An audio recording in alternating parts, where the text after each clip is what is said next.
ایک بہت معزز پڑھی لکھی اور خوشحال فیملی نے اپنی بیٹی کا رشتہ طے کیا اور دونوں خاندانوں کی باہمی رضامندی سے منگنی کی بجائے نکاح پر ترجیح دی گئی اور رخصتی 1 سال بعد رکھی گئی۔ 6 ماہ گزرے ہوں گے کہ ایک روز نوشا میاں کا براہ راست پیغام آیا کہ لڑکی برقع پہنے اور اپنے تمام کزن سے پردہ کرے، ان سے کسی قسم کی دعا سلام بھی نہ رکھے۔ لڑکی کے والدین نے لڑکے سے دریافت کیا کہ کیا تم اس قابل ہو کہ شادی کے بعد ہماری بیٹی کو شریعت کے مطابق علیحدہ رہائش فراہم کر سکو، جہاں کسی غیر محرم کا کوئی گزر نہ ہو، سسرال والوں کا کوئی عمل دخل نہ ہو، اور نہ ہی ہماری بیٹی پر کسی بھی سسرالی عزیز کی خدمت گزاری اور تابع داری کا بوجھ ہو۔ لڑکا اس بات کا کوئی خاطر خواہ جواب نہ دے سکا، وہ تو خود ایک مشترکہ گھر کا مکین تھا جہاں اس کے کئی اور بھائی بھی موجود تھے۔ نہ ہی وہ کوئی اعلیٰ تعلیم یافتہ تھا، نئی نوکری لگی تھی جس میں وہ آئندہ کئی سال تک بھی کرائے کا گھر افورڈ نہیں کر سکتا تھا۔ اس کے والدین نے بات کو سنبھالنے کی بہت کوشش کی، مگر لڑکی کے والدین کی آنکھوں نے بہت دور تک دیکھ لیا تھا کہ آگے چل کر اس شادی کا انجام کیا ہوگا۔ وہ طلاق سے کم پر راضی نہ ہوئے اور یوں ایک گھر بسنے سے پہلے ہی اجڑ گیا۔ یہاں یہ بحث ہے ہی نہیں کہ لڑکے کا مطالبہ اور لڑکی کے والدین کا بے لچک موقف درست تھا یا نہیں۔ سوال صرف اتنا ہے کہ لڑکے نے اپنی خواہش کا اظہار نکاح سے پہلے کیوں نہیں کیا۔ ایک لڑکی کو 6 ماہ تک اپنے نام پر بٹھانے کے بعد اس پر شریعت لاگو کرنے کے پیچھے کیا نیت کار فرما تھی؟ ویسے ہم آپ کو یہ بتا دیں کہ اس لڑکی کا کچھ ہی عرصے بعد خود اپنے ہی خاندان میں رشتہ طے ہو گیا تھا اور بہت دھوم دھام سے شادی بھی ہو گئی تھی۔ لڑکے کے حالات کے بارے میں علم نہ ہو سکا، ورنہ ہم یہاں ضرور لکھتے۔ ایک اور جاننے والوں میں ایک لڑکی کو اسی وجہ سے طلاق ہوئی کہ شوہر اسے برقع پہنانا چاہتا تھا۔ لڑکی بہت خوبصورت، تعلیم یافتہ اور فیشنیبل گھرانے سے تعلق رکھتی تھی، جبکہ سسرال والے بہت مذہبی اور پابند شرع لوگ تھے۔ ان کا خیال تھا کہ شادی کے بعد ہم لڑکی کو اپنے ماحول کے مطابق ڈھال لیں گے، مگر ایسا نہیں ہو سکا۔ اس لڑکی نے اس بات کو اپنی انا کا مسئلہ بنا لیا۔ اس کا موقف تھا کہ مجھے اسی حال میں دیکھ کر پسند کیا گیا تھا۔ بہرحال ان صاحب کی تو دوسری جگہ شادی ہو گئی، بچے بھی ہو گئے، مگر اس لڑکی کی پھر کبھی دوبارہ شادی نہیں ہو سکی، کیونکہ سب اپنوں پرایوں میں وہ ایک منہ زور اور سرکش لڑکی کے طور پر بدنام ہو گئی۔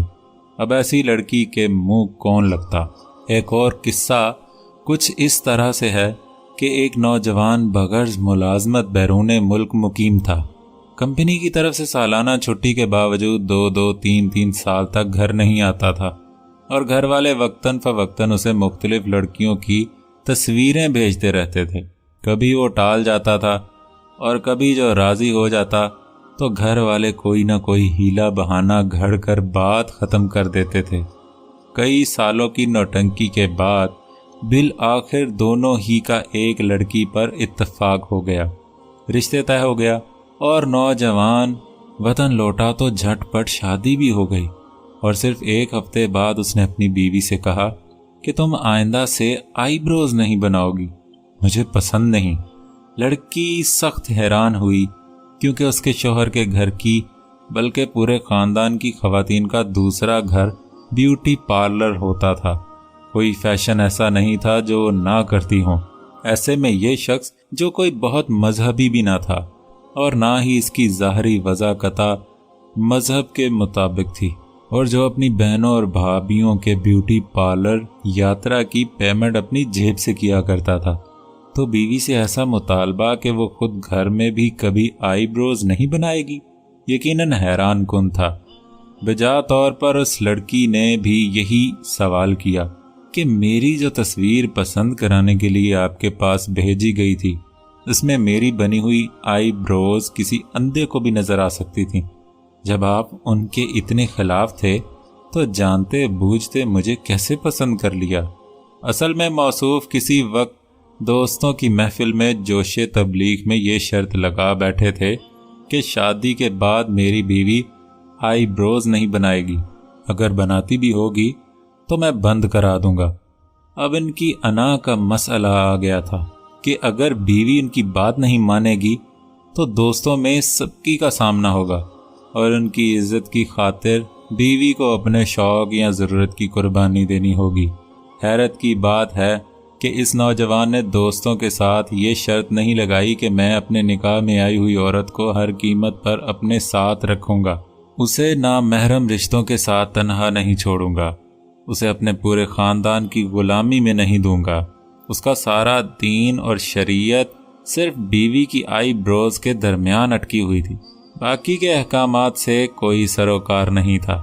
اگر اسی طرح یہ لڑکی بھی ضد پر اتر آتی کہ مجھے اسی طرح دیکھ کر پسند کیا گیا تھا اور شادی سے پہلے ہی واضح کیوں نہیں کیا تھا کہ کیا ناپسند ہے، تو اس شادی کا بھی کیا انجام ہوتا، جو کہ اسی یقین دہانی کے ساتھ طے پائی تھی کہ لڑکی کو بہت جلد شوہر اپنے پاس بلا لے گا، اور ایسا سالہ سال تک نہیں ہو سکا۔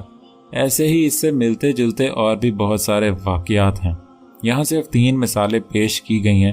نکاح جیسے مقدس رشتے کی بنیاد ہی اگر جھوٹ اور کھوٹ پر رکھی جائے کہ ایک بار ہو لینے دو، بعد کی بعد میں دیکھی جائے گی، تو اس میں برکت کیسے آئے گی؟ آپ کی کیا رائے ہے کمنٹ باکس میں ضرور بتائیے گا۔ ویڈیو کو لائک کریں اور چینل کو ضرور سبسکرائب کر دیں۔ ملتے ہیں نیکسٹ ویڈیو کے ساتھ، اپنا خیال رکھیں، اللہ حافظ۔